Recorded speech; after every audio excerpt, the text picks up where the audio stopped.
Every child in a bad situation must be given a better choice, because when it comes to our children, failure is simply not an option.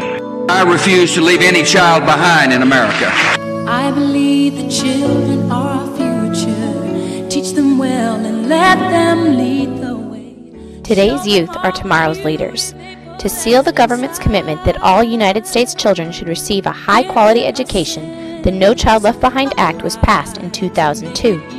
The Act promised to establish higher standards and greater accountability throughout the nation's school systems. Now, 4 years later, with the greater minority dropout rate and less than 12% of eligible students receiving tutoring, skeptics are saying that the No Child Left Behind Act is ineffective. But what about here in Lowell?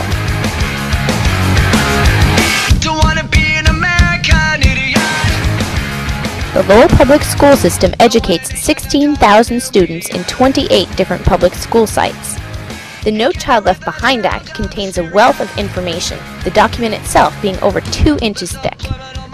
And just the paperwork trail. It's an enormous amount of paperwork that must be documented.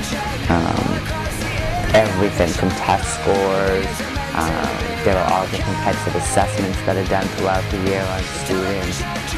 It's difficult to imagine managing and keeping track of all this information.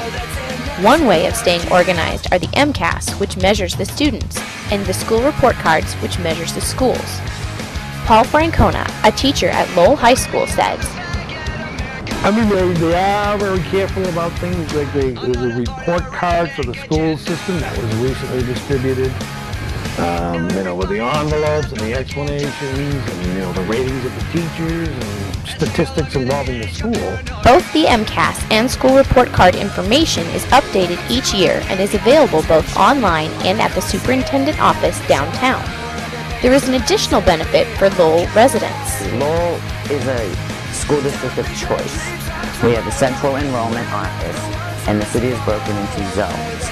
And you can pick any school within your zone, and you pick your top 3 choices.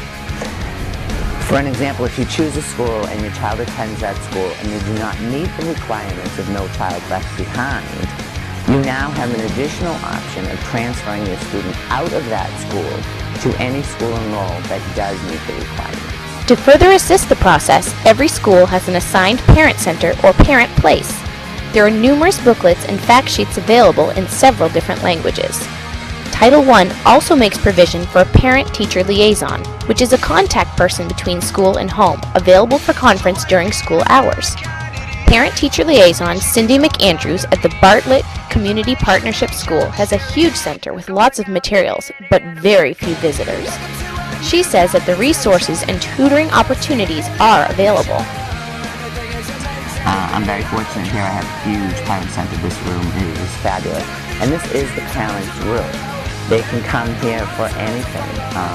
This is where we hold our meetings, this is where we'll have workshops, and I leave a display out of all of the resources that are available.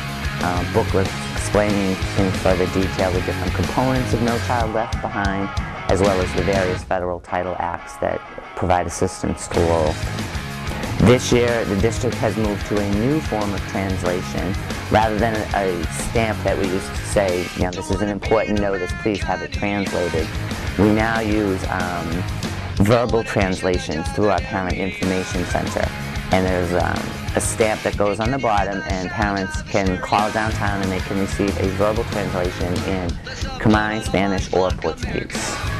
The No Child Left Behind Act has empowered parents, but there remains a need for action. And everybody needs a little pressure to work in that direction. On an academic level for parent involvement, I would have to say I probably have not seen an increase. I'm not quite sure if it's because they don't want to or they're just not able to. The No Child Left Behind Act is not perfect, and it remains a work in progress. But for all the information and resources available, it takes the parents' interest and involvement to ensure that their child isn't left behind. I'm not a part of a redneck agenda. Now everybody to the propaganda and sing along to the age of paranoia.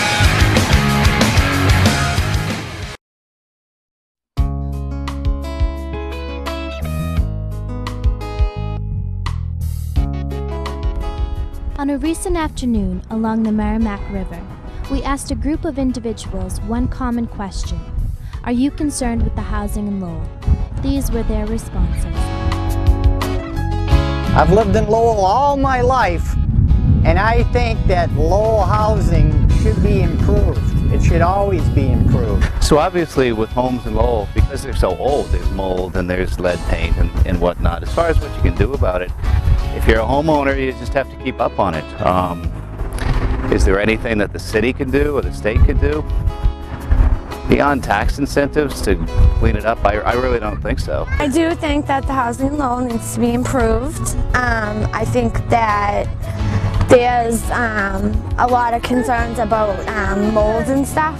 It really started causing problems with the kids. We had to take them to the doctors, and the landlord had already been sued prior for mold and didn't tell us when we were moving in that there was any problems with the apartment. The other problem is there's not many places out there that people can go. Like, people have been waiting for apartments forever, say on Section 8, and they've been waiting 5 years and still don't have apartments.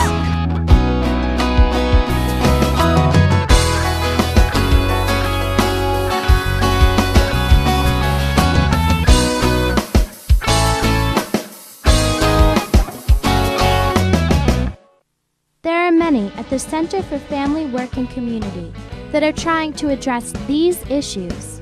Director Linda Silka explains the need for healthy homes, especially in New England. First, one of the things that's really interesting about New England, if you think about it, is how much time we spend inside. A great concern for Silka is the condition of the older homes in Lowell. They were built with things like lead paint, they're really enclosed, and we're in kind of a wet climate, so they can be sort of moldy.